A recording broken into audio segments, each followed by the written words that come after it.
Welcome to GSB Goyal साहब की book में एक बार फिर आप सबका स्वागत है। कैसे सारे लोग, आई होप आप सारे लोग बहुत अच्छे होंगे।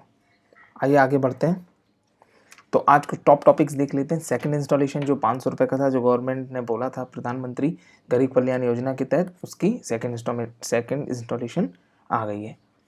थर्ड फेज लॉकडाउन बिगिन, क्या होगा क्या नहीं होगा इसमें आगे देखेंगे। Bharat market national e commerce market place launch by CAIT, आगे इसको कवर करेंगे। कोवसेंस एक टेक्नोलॉजी, इसको डेवलप किया है किसने? कोविड-19 की टेस्टिंग के लिए किसने? एनिमल बायोटेक्नोलॉजी ने, institute of animal biotechnology. African swine flu देखने को मिला असम में, है ना, अफ्रीकन स्वाइन फ्लू देखने को मिला असम में। इसके तहत गवर्नमेंट ने बहुत सारे एक्शन लिए, कल इनको अप्रूव किया। देखते हैं क्या होता है ये। इंडिया टू अटेंड अ नाम समिट।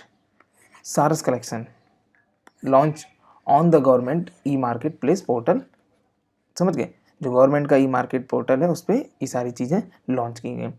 ड्राफ्ट गाइडलाइन इशू किया गया किसके लिए? सैटेलाइट टीवी चैनल्स के लिए। क्या करना है उनको, क्या नहीं करना, कौन से वायलेशन कर रहे हैं, कौन कौन से वायलेशन उनको नहीं करना है, क्या करना क्या नहीं करना, सब कुछ लॉन्च किया गया है। 4 मई को इंटरनेशनल फायर फाइटर डे भी मनाया जाता है। यूवी ब्लास्टर बनाया गया है। Disinfectant tower develop by DRDO, एक टावर टाइप का है जिसमें से यूवी रेज निकलती हैं। जैसे मान लीजिए कोई पेशेंट जिस रूम में रह रहा है उसमें ये लगा दिया जाएगा, और सैंपल कलेक्शन किट जहाँ पर हैं सब, मतलब वहाँ लगाया जाएगा जहाँ ज़्यादा कोविड-19 के फैलने के चांस है, और ये बहुत ज़्यादा इफेक्टिव है। आइए एक एक न्यूज़ को आगे कवर करेंगे। तो अभी तक जिसने चैनल सब्सक्राइब नहीं किया, चैनल सब्सक्राइब कर दे, लाइक कर दे, कमेंट जरूर करें, क्योंकि जब आप कमेंट करेंगे तो मैं आपके कमेंट को एलैबोरेट कर पाऊंगा और उसे कहीं ना कहीं देख पाऊंगा आपने क्या किया है, सही क्या नहीं किया है। ठीक है, आइए आगे बढ़ते हैं। तो आज 4 मई का जितना भी टॉप करंट अफेयर था सारा कवर करेंगे, और करंट अफेयर के साथ साथ हम लोग सबसे अच्छी चीज़ का कवर करेंगे, जीके और हिंदी में। आइए आगे बढ़ते हैं बेस्ट सेक्शन की ओर। Chetakshi Dave, thank you so much sir, very attractive, thank you so much, thank you so much. आपने बहुत अच्छे क्वेश्चन सेलेक्ट किए। अगर आप लोगों को जानने हैं कि चेताक्षी जी ने कौन से क्वेश्चन सेलेक्ट किए तो आप मेरे ग्रुप में जुड़ सकते हैं टेलीग्राम पर G.S.B GSB में। Tanu Gupta, thank you so much, keep watching. Arunima Priya, very helpful video, thank you so much, keep watching. और कोशिश किया करिए आप लोग कमेंट जरूर करें। ठीक है, आइए आगे बढ़ते हैं।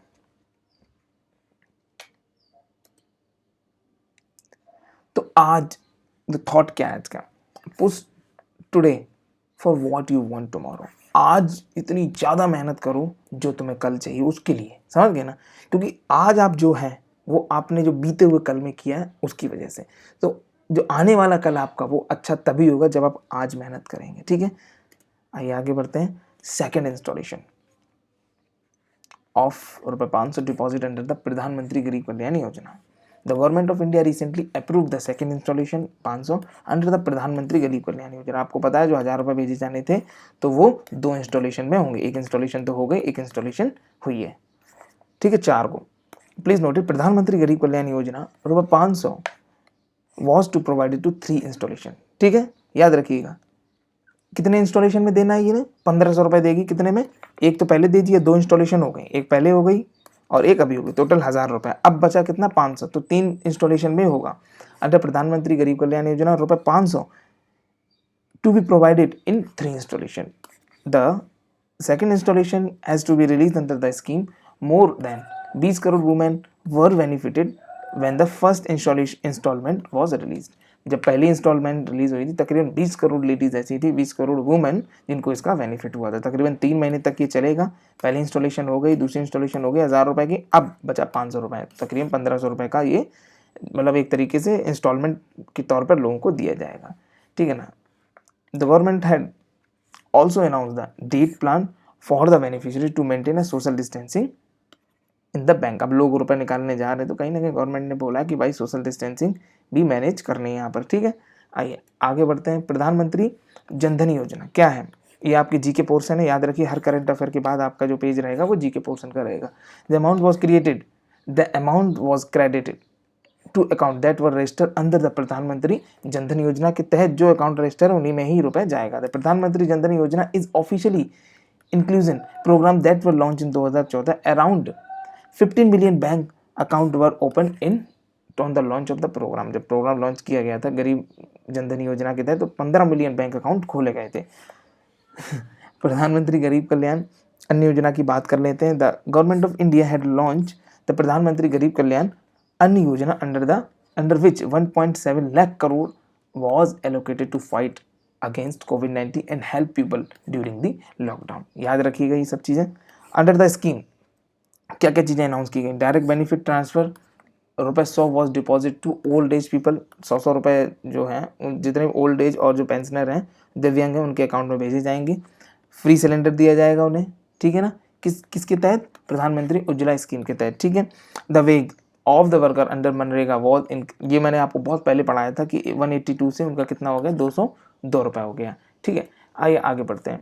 Third phase of lockdown, as we know 4 May 2020 the third phase of lockdown began all over India. The Ministry of Home Affairs had issued relaxation in lower risk district। कहने की बात है, गवर्नमेंट जो होम अफेयर्स ने बोला है, ministry of home affairs ने, कि जहाँ जहाँ कोविड-19 कम फैला है तो वहाँ मतलब क्या करेगी कि थोड़ा सा लोगों को रिलैक्सेशन भी दिया जाए, दुकान खोल सकें, बाहर निकल सके, इस सारी चीज़ें। What is prohibited all over India under the lockdown 3.0? Travel by road is prohibited all over the India. आप ट्रैवल नहीं कर सकते। द एजुकेशनल इंस्टीट्यूट बंद हो गए, school training institute are remain close all over the country. The hospitality sector that include restaurant, hostel remain closed. Public, political or a religious gathering prohibited। movement of people between 7 PM to 7 AM। non-essential activities are prohibited। तो ये सारी कुछ चीज़ें हैं जिनको मतलब मना कर दिया कि ये चीज़ें सख्त हैं कि बिल्कुल ही नहीं होंगी। What is prohibited in red zone? अब देख लो कि रेड जोन में क्या क्या प्रोहिबिटेड है। हमें तो पता है जैसे कि red zone, orange zone and green zone में डिवाइड किया गया है सबको, ठीक है। तो रेड जोन में क्या क्या चीज़ें प्रोहिबिटेड है? Inside containment zone, all activity except supply of essential commodity is prohibited in lockdown 3.0। Even OPD and medical clinic are remain closed in these region। इन रीजन में मेडिकल और OPD भी बंद रहेंगे, ठीक है। तो मतलब जब अगर इस रीजन में किसी कुछ हो जाता है तो वो दूसरे रीजन में शिफ्ट किया जाएगा, ठीक है। आइए, what is allowed in red zone? Red zone में बात कर लेते हैं, अर्बन एरिया की भी बात कर लेते हैं, रूरल एरिया की भी बात कर लेते हैं। Lockdown 3.0 allowed movement of people and vehicle, other activity include in red zone, ठीक है। Manufacture of essential drug and medical supplies सब अलाउड रहेगा। Manufacture of IT hardware and jute industries, private office can run with stand of 33%। मतलब समझ गए कि अगर उसमें तकरीबन अगर 100 लोग काम करते हैं तो 30% ही लोग उसमें आएंगे, और फिर उनका मतलब जिस तरीके से मेंटेन करें, पर वहाँ भीड़ भाड़ नहीं होगी। Government office, emergency, sanitation, health and security services, e-commerce activities of essential goods only, ठीक है। रूरल एरिया की बात कर लेते हैं। Agriculture, plantation, animal husbandry activities allowed रहेंगी रेड जोन में। Industrial and construction activities, financial sector, warehouse, public utilities, postal service and courier service, ये सब रूरल एरियाज में अलाउड रहेंगी, किसमें? रेड जोन में। अब ऑरेंज जोन की बात कर लेते हैं।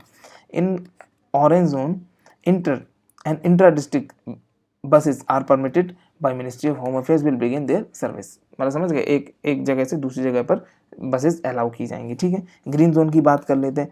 All activity are allowed in green zone. The bus in green zone shall operate with 50% capacity. तकरीबन मतलब कहने की बात क्या कि एक सीट पे एक ही लोग बैठेंगे, ऐसा रूल मैंने सुना है। जैसे 3 लोगों वाली सीट है, एक ही लोग बैठेगा उससे। तकरीबन अगर एक बस में 100 लोग आते हैं तो अभी से 50 ही ले जाने हैं, ठीक है। आइए, भारत मार्केट क्या है? ये Bharat market national e-commerce market place launch by CAID, ठीक है।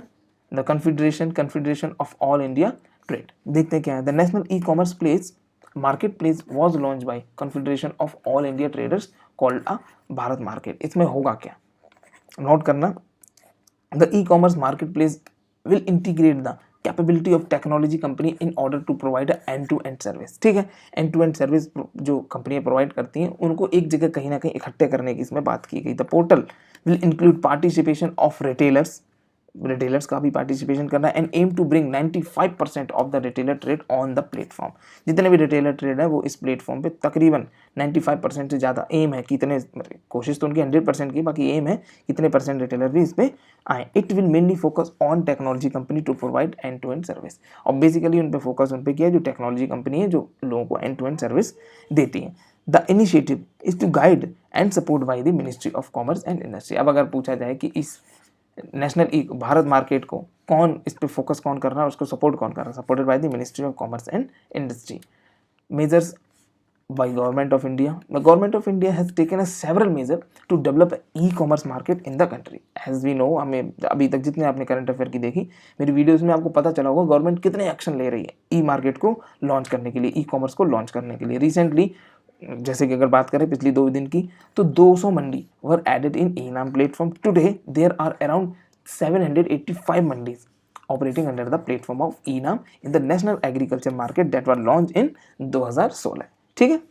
Also the government of India announced that the common service center that were take over the village. ये तकरीबन 5 दिन पहले मैंने बात की थी कि गवर्नमेंट ऑफ इंडिया सोच रहा है कि विलेज में भी इन सारी चीज़ों को लाया जाए। ठीक है ना। Take over the village level online retailing chain, कि मतलब विलेज लेवल पे ही इन सब चीज़ों को आगे बढ़ाया जाए कि लोग विलेज में भी कहीं ना कहीं ऑनलाइन से जुड़े और क्या हो कि उनको थोड़ा सा जॉब वगैरह मिले। The center are to do the jobs of Flipkart and Amazon in the village. कहने की बात क्या है कि लोग तो इससे एम्प्लॉयड होंगे, साथ ही साथ गवर्नमेंट ने ये भी बोला है कि फ्लिपकार्ट और अमेजन जिस हिसाब से शहरों पे ध्यान देता है उस हिसाब से अपना काम गांव में भी थोड़ा सा ध्यान दे। ठीक है। जिससे क्या हो कि लोगों के बीच में थोड़ा सा एक तो अवेयरनेस आए और ऊपर से क्या हो कि कहीं ना कहीं लोग जो है उनको पूरा जो भी चीज़ जैसे एसेंशियल गुड्स वगैरह उनको वो मिले और साथ ही साथ उनको एम्प्लॉयमेंट भी मिले। ठीक है। अब बहुत सारी गांव में दुकानें वो नहीं चल पाती गली कूच में, तो अगर इनसे वो रजिस्टर्ड हो जाएंगी फ्लिपकार्ट अमेजन से, तो कहीं ना कहीं क्या होगा कि वो ई प्लेटफॉर्म से जुड़ जाएंगे और उनकी कहीं ना कहीं इनकम इंक्रीज करेगी।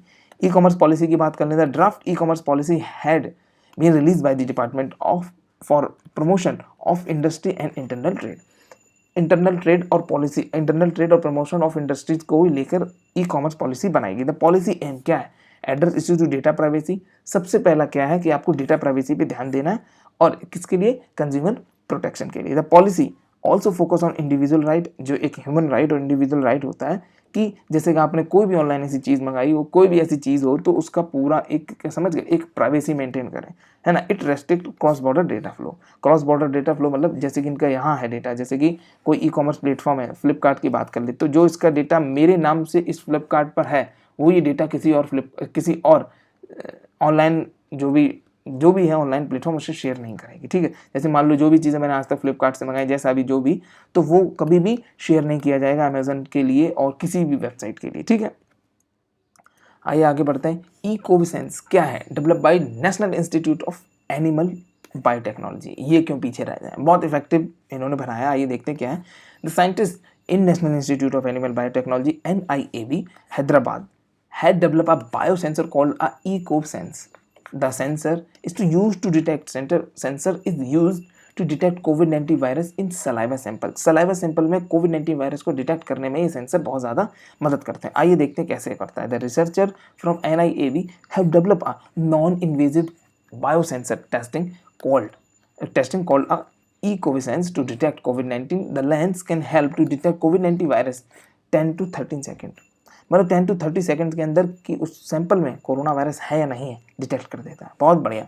वर्किंग ऑफ सेंसर कैसे काम करता है, आइए थोड़ा सा ध्यान देंगे, इस इमेज पर भी ध्यान देंगे और जो मैं पढ़ा रहा हूँ इस पर भी ध्यान देंगे। The electrode of the device is coated with a antibody of COVID-19 virus. ठीक है। जो इलेक्ट्रोड है वो किससे कोटेड है? एंटीबॉडी ऑफ COVID-19 वायरस, जो COVID-19 वायरस के खिलाफ जो एंटीबॉडी है उससे। When the saliva sample of the infected person is put on the device, it get applied to the electrode, और कहीं ना कहीं उसे इलेक्ट्रोड से जोड़ दिया जाता है इलेक्ट्रिसिटी पास करने के लिए।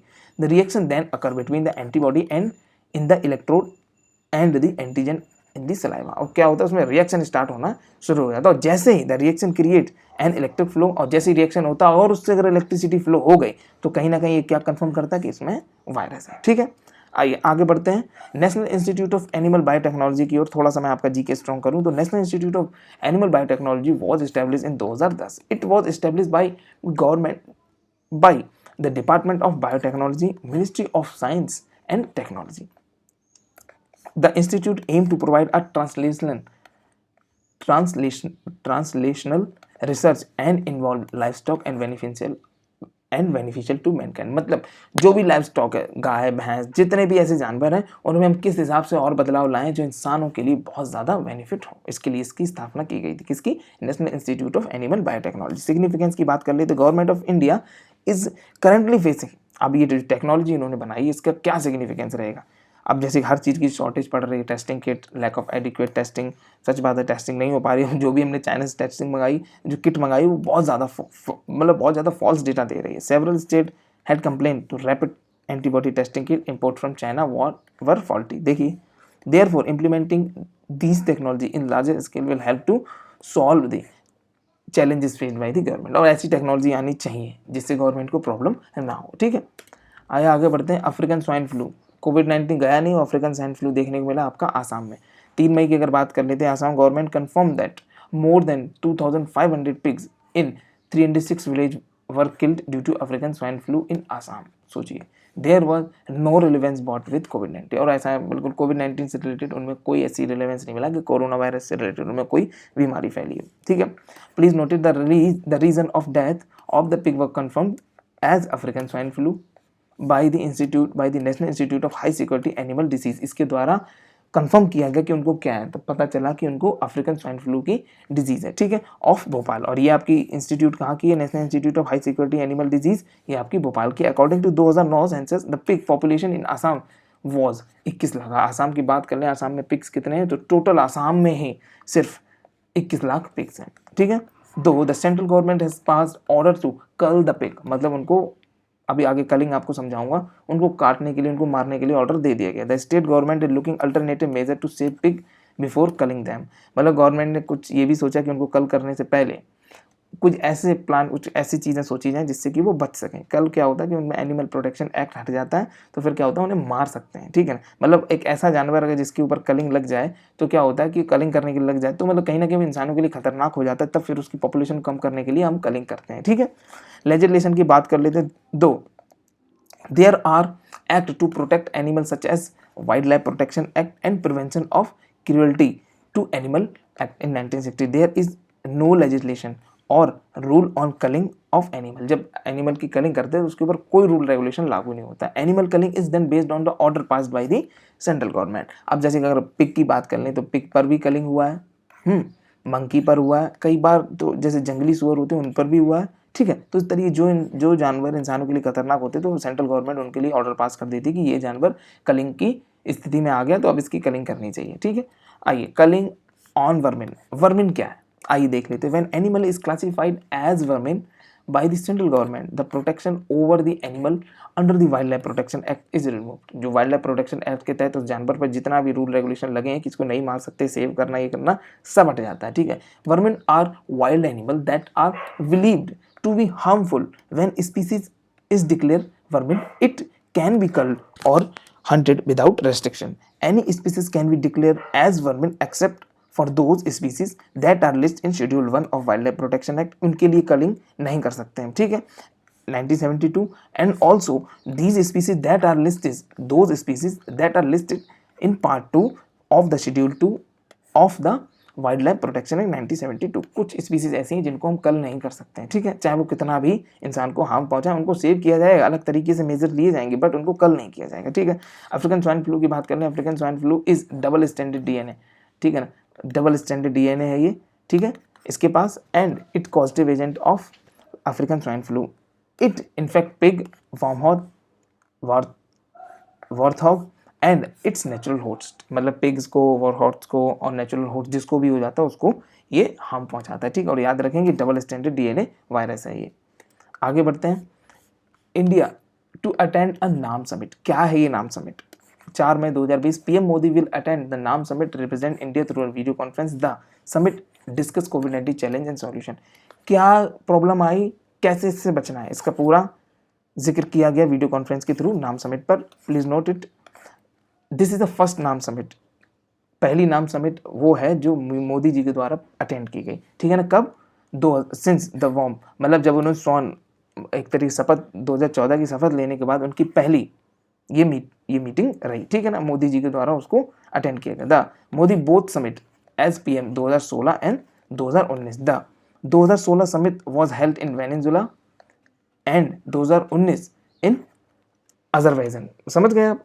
इसको नोट करना ज़्यादा ज़रूरी है। This is the first NAM summit being attended by mister Modi since he was sworn as prime minister 2014 के बाद ही उनकी पहली मीटिंग है। Mister Modi both summit as PM in 2016 and 2019. The 2016 summit was held in Venezuela and 2019 in Azerbaijan. समझ गए. 2016 की कहाँ समिट हुई थी? वेनेजुला में. 2019 की कहाँ हुई थी?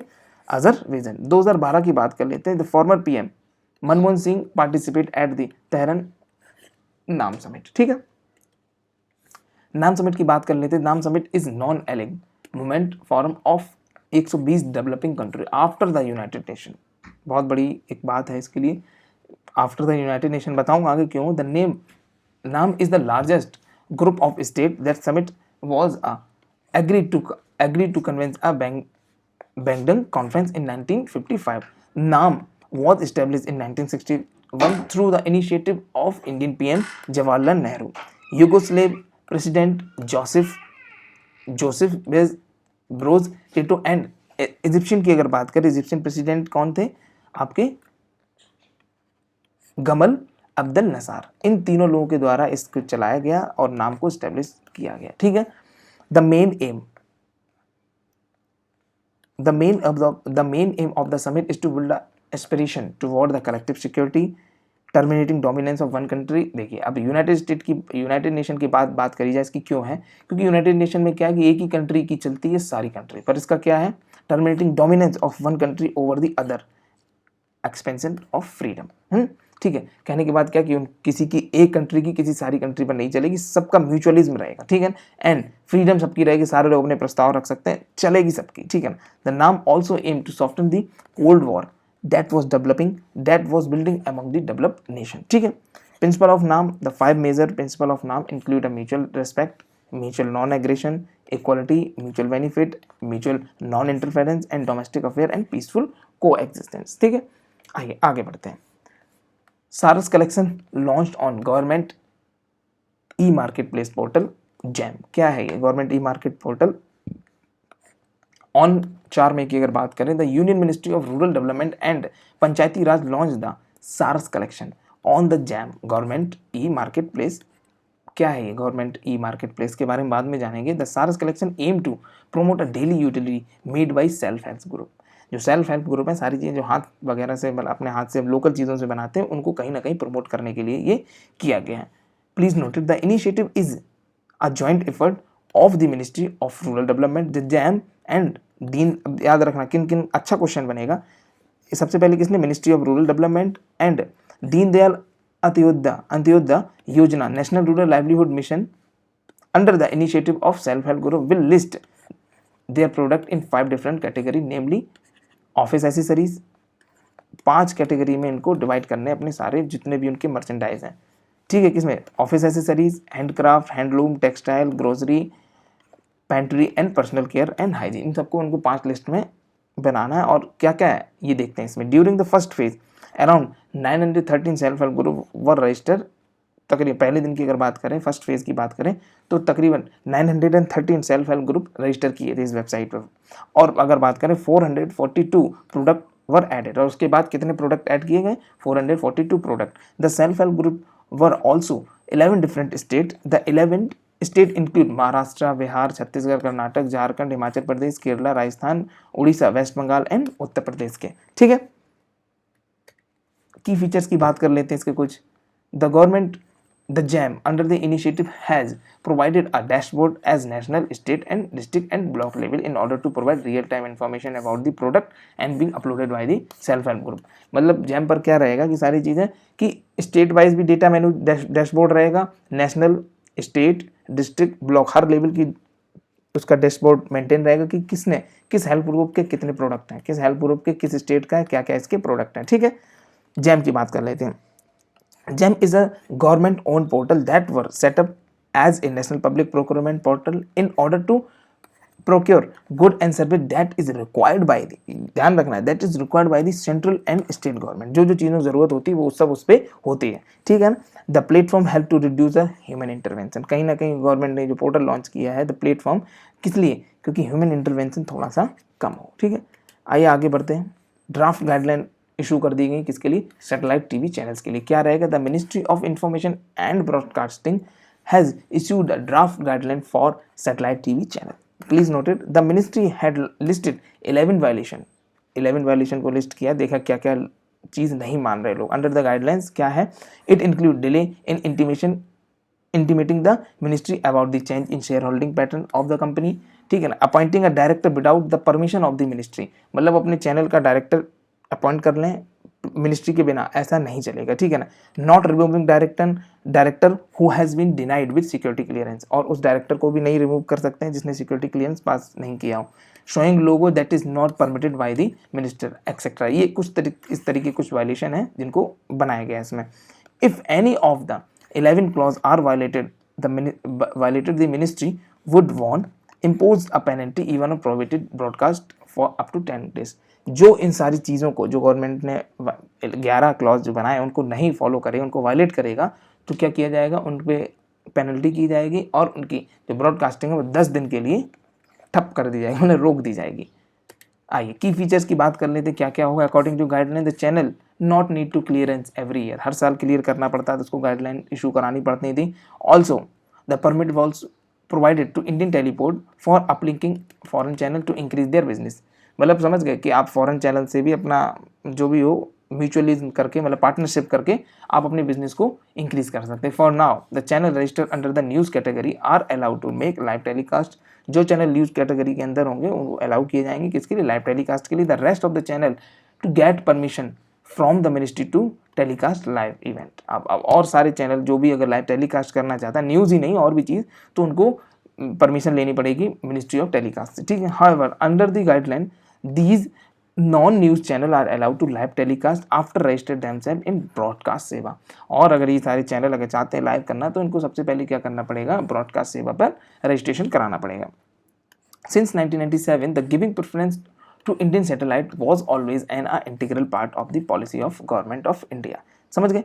However this time the guideline says that the only criteria used to satellite channel is that showing a uplink C band and KU band. क्या है इसका मेन मकसद, देखते हैं। सी बैंड क्या है, KU बैंड क्या है, कहीं ना कहीं इनकी फ्रिक्वेंसी से बात है। आइए, KU band uses frequency between 12 gigahertz to 19 gigahertz. अब बात कर लेते हैं सी बैंड की, यूज रेडियो फ्रिक्वेंसी 4 गीगाहर्ट्ज से लेकर 8 गीगाहर्ट्ज तक, ठीक है। ये कुछ गाइडलाइन थी और ये कुछ गवर्नमेंट ने की फीचर लॉन्च किए, थोड़ा सा ध्यान रखना उनको, ठीक है। आइए 9 पॉइंट की ओर बढ़ेंगे। 4 मई को इंटरनेशनल फायर फाइटर डे भी मनाया जाता है। Every year international fire fighter day is observe on 4 May, ठीक है। Please note it, the day is commemorated to recognise the sacrifice of fire fighter, है ना। उनके फायर फाइटर की जो उन्होंने आज तक सेक्रीफाइस की, बहुत सारे फायर फाइटर जल जाते हैं, बहुत सारे फायर फाइटर दूसरों को बचाने के चक्कर में खुद मर जाते हैं, तो उन सबको याद करने के लिए। Also the day is created awareness to make sure the environment and community safe, और इस लोगों को अवेयर भी किया जाता है कि जहाँ भी हैं आप, वहाँ जिस जगह भी हैं वो जगह सेफ़ है या नहीं, जो भी आप नई चीज़ बनवा रहे हैं वो चीज़ सेफ़ है या नहीं, ठीक है।